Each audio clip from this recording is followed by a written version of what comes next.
Estamos de volta com o RN Acontece e eu recebo aqui no estúdio o secretário estadual de Infraestrutura, Jader Torres.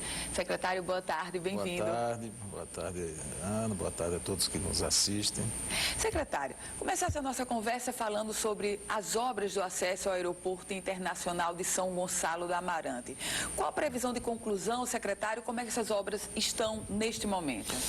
Essas obras nós, através do DR, encontramos essas obras paralisadas, né? Foi feito todo um trabalho aí a nível do DR para a retomada das obras, desimpedir algumas áreas que estavam impedindo que a obra desse continuidade, que obras que estavam dependendo da retirada, tinham invadido a área de domínio ali, principalmente na BR, e todo esse trabalho foi feito ao longo desse ano, a obra foi retomada, o acesso norte está em fase de conclusão, o acesso sul, que tinha sido iniciado só a parte de desmatamento praticamente, ele foi retomado, já está sendo pavimentado no trecho daquela rota da saída do aeroporto até a ponte sobre o Rio Potengi, ponte essa que também já está em execução. Então, nós temos a previsão de entregar este acesso norte agora e no final do próximo ano o acesso sul. Essa é o que nós estamos trabalhando. Então, na verdade, não vai ser por falta de acesso que o hub da Latam não virá, né, secretário? Não, acesso aí é uma prioridade do governo, o governo deu prioridade, inclusive com esse assunto do hub da Latam, o governador deu prioridade à entrega desses acessos e garantiu a TAM que, sendo escolhida na Natal, esses acessos serão entregues em tempo hábil. Secretário, falar sobre o aeroporto, a gente lembra também do centro de convenções, que vai passar, ou que já está começando a passar por uma ampliação.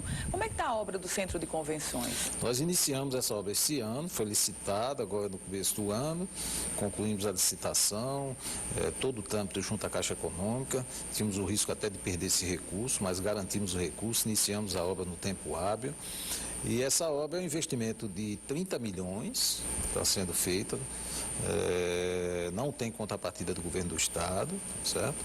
E nós pretendemos até o final do próximo ano, o início de 17, está entregando esse centro de convenções. É uma obra que praticamente vai duplicar a capacidade do centro de convenções. O que virá, hein, secretário? Porque chama a atenção do centro de convenções, ele passou por uma reforma, uma ampliação há poucos anos. Na verdade, vem uma nova reforma. O que é que virá nessa obra? Na verdade, o centro de convenções ele foi ampliado, né? Ele sofreu uma ampliação com aquele pavilhão Norte Maris, né? E agora nós estamos ampliando de novo. Nós estamos saindo aí de uma capacidade de 7 mil para 11 mil, certo? Então, é uma ampliação muito grande que está sendo feita agora. Então, vai dar condições do Rio Grande do Norte captar muito mais eventos do que hoje, tá certo? E com isso toda a cadeia de turismo vai ser beneficiada com isso. Secretário, na sua pasta, que é uma pasta de obras, também tem obras dos mais diversos segmentos. A gente fala sobre o turismo, mas tem obras também do sistema prisional. O Rio Grande do Norte vive a maior crise do sistema prisional. No primeiro semestre, toda a população contemplou aquelas cadeias literalmente destruídas por força e ação dos presos. Foi concluída aquela recuperação, secretário? Veja só, Ana, nós quando assumimos o governo, né, encontramos essa situação de superlotação que já há vários anos que não se vinha fazendo investimento nessa área. Então, culminou agora com essa superlotação e logo quando entramos em março houve aquela revolta onde 16 cadeias penitenciárias foram atingidas e destruídas na maior parte, na parte interna delas. Tivemos que fazer uma licitação emergencial para recuperar essas unidades e dentro de 6 meses, que é o prazo estabelecido, nós atingimos aí aproximadamente 90%, nós conseguimos resolver, certo? Tivemos dificuldades inúmeras, tipo, você não consegue trabalhar em horário normal dentro das cadeias, você tem aquelas dias de visita íntima, outros de visita de familiares, às vezes tem um princípio de uma briga, alguma coisa, você tem que interromper esse trabalho. A mão de obra que você coloca lá, nem todo mundo que é contratado quer trabalhar dentro desse sistema, então a dificuldade para trabalhar foi grande, mas conseguimos 90% resolver. Por exemplo, ao CASUS nós resolvemos 100%, e algumas outras menos, certo? Mas, do modo geral, a avaliação que 90% nós conseguimos resolver. Só que o problema ali é muito grande, porque já vem do passado que não se resolvia nada. Então, o governo está empenhado em avançar nisso, em abrir novas vagas. Nós fizemos uma licitação do começo do ano para ali a cadeia de Ceará-Mirim, né, uma penitenciária, na verdade, que houve um problema no início da obra, houve uma contestação de terreno, mas isso foi resolvido e a obra hoje está andando em ritmo normal. Queremos até o próximo ano, segundo semestre do próximo ano, estar entregando essas 600 novas vagas que o governo vai entregar. Estamos abertos também. Abrimos recentemente uma licitação para ampliar mais 80 vagas em São Paulo Potengi, 80 vagas em Açu e mais 76 vagas aqui em Natal. Então, essa é a ação que nós estamos fazendo na área do sistema prisional. Secretário, eu queria voltar um pouquinho a essa recuperação das unidades prisionais, Sim. reflexo do motim. Qual foi o custo disso? Olha, até o momento foram 7,5 milhões, tá certo? Mas nós estamos aqui trabalhando junto com a Sejuc para ampliar essa recuperação, tipo assim, no final já do serviço houve uma outra rebelião em Nova Cruz, então nós estamos preparando já uma nova licitação para tentar recuperar essa Nova Cruz. Mas segundo a orientação do próprio secretário, ele acha que só devemos recuperar quando tivermos condições de ter mão de obra suficiente para operar o sistema. Porque o que está acontecendo é o seguinte, você também não tem hoje muita gente no sistema para fazer a operação e com isso as revistas ficam comprometidas. Então essas revistas têm que ser mais constantes, então ele resolveu que só vamos recuperar a partir do momento que tem condições de ter mão de obra suficiente para fazer esse tipo de revista. Então, Nova Cruz é que está eleita agora para a gente recuperar de imediato. Ou seja, Nova Cruz foi recuperada e vai ter uma nova recuperação. Por conta da rebelião. Isso tudo, né, todas essas rebeliões, isso tudo é por superlotação. Superlotação é essa que não foi combatida nos anos anteriores. Então, chegou agora, pegamos essa situação, que nós temos aí 4.000 vagas aproximadamente e tem 7.000 detentos do sistema prisional, do modo geral, né?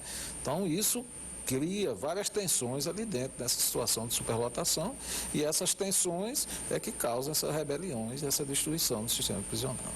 O senhor fez referência à cadeia pública de Ceará-Mirim. Cadeia pública de Ceará-Mirim, que a obra já começou, mas envolve polêmica, inclusive sobre a doação do terreno. A Câmara Municipal lá de Ceará-Mirim quis anular o decreto do prefeito, depois o próprio prefeito, enfim, envolve também uma questão legal. Como é que está essa situação, secretário? Isso praticamente já foi resolvido, já foi esclarecido, certo? A questão que houve é que a prefeitura tinha um terreno numa área de 150 por 200 e quando ela fez o decreto, houve um engano da própria prefeitura, reconhecida pelo prefeito lá em audiência lá com o juiz, que ela fez a doação de uma área maior. No decreto sai uma área maior do que cabia. Mas isso já foi retificado, nós estamos executando na área exatamente que foi doada, então isso aí já não tem problema quanto a essa situação do terreno, já foi um assunto que já foi resolvido. Secretário, e aí eu trago a visão do cidadão. Quando a gente assiste, quando a gente lê, ouve sobre essas fugas de presos, o preso perfurou uma parede, o preso perfurou o solo. O senhor está construindo agora uma cadeia pública, uma nova cadeia pública. Que tipo de cuidado ou que tipo de zelo a mais está sendo feito nessa obra da cadeia pública de Ceará-Mirim para evitar essa aparente fragilidade? Eu digo aparente fragilidade para nós, cidadãos, que é essa imagem que passa da fragilidade na própria estrutura do sistema prisional. Olha, essa cadeia ela é completamente diferente dessa, por exemplo, de Alcaçuz, certo? A de Alcaçuz, para você ter um exemplo, as paredes são tijolos. Eles quebram o tijolo com a maior facilidade. Certo? E essa de Ceará-Mirim é toda em concreto, piso em concreto. Estamos fazendo um reforço no piso, tá certo? Com placas de aço para evitar qualquer tipo de fuga. Agora, o que tem que haver realmente é um efetivo adequado para que se haja revistas periódicas e evite a entrada de ferramentas. Porque se você entrar com ferramenta dentro de um presídio desse, é a facilidade de se quebrar, né? E se não houver a revista para ver que está havendo isso, também evita bastante. O que há no sistema atualmente é que existe a superlotação e não tem mão de obra suficiente, né, para que se faça essa revista periódica. Então, às vezes, passa um lugar desse com muito tempo sem fazer revista, então, e a entrada através de, né, eu não vou aqui questionar como é que entra isso, né, mas eles recebem ferramentas e não tem outra coisa que fazer ali, vão procurar fugir mesmo, né? Então, é isso que ocorre. Secretário, sob a sua responsabilidade também está outra obra. A readequação da Avenida Engenheiro Roberto Freire, no bairro de Ponta Negra, muito discutida desde a gestão passada, e a readequação continua na ótica do plano. Vai sair, secretário? Vai sair. Veja só para dar uma geral, quando nós iniciamos nossa gestão, essa obra estava licitada, ela tinha um conceito de via expressa. O governador conversou comigo, identificou que esse conceito de via expressa ele não atendia aos anseios da população. Os comerciantes eram contra, através da CDE, da FEComércio, eles se expressaram contra, porque eles alegam que, sendo expressa, praticamente vai acabar com o comércio da região, tá certo? Existia também um fato polêmico, que era a entrada ali no Parque das Dunas, ali naquela área, ali perto, que é conhecida como área do Exército ali, na verdade faz parte do parque. Estava prevista no projeto anterior uma entrada ali de 30 a 40 metros para colocar vias de rolamento ali. Esse era um fato que era contestado pelos órgãos ambientais, ambientalistas do modo geral, e precisaria de uma lei específica para desafetar o parque, lei essa que já estava na Assembleia, mas não era bem recebido ali na Assembleia. Então o governador, nós sentamos, eu mostrei a situação como é que estava, e tinha outro problema muito sério, que o custo da obra ia ultrapassar muito o recurso que nós temos garantido. Nós temos um recurso garantido de 220 milhões e o custo dessa obra estava estimado em 350. 350 milhões de reais? Era a versão anterior. Então, sentamos com o governador definiu, olha, vamos readequar essa obra, ouvir a sociedade, ouvir os comerciantes, ouvir as entidades não governamentais, sociedade organizada, ciclista, vamos ouvir, fazer uma remodelagem desse conceito, ouvindo todos esses segmentos, colocar esta obra dentro do que nós temos de recurso garantido, que é os 220 milhões, né? Não entrar no parque, porque é uma coisa que está contrária aí a todos os interesses, e fazer um novo conceito dessa obra e apresentar à sociedade. Então, isso nós fizemos esse ano, discutimos com ciclista, com ambientalista, chamamos o FEComércio, a CDE, colocamos na mesa, tivemos várias discussões nesse ano aí, e hoje nós estamos com o outro conceito de rodovia, né?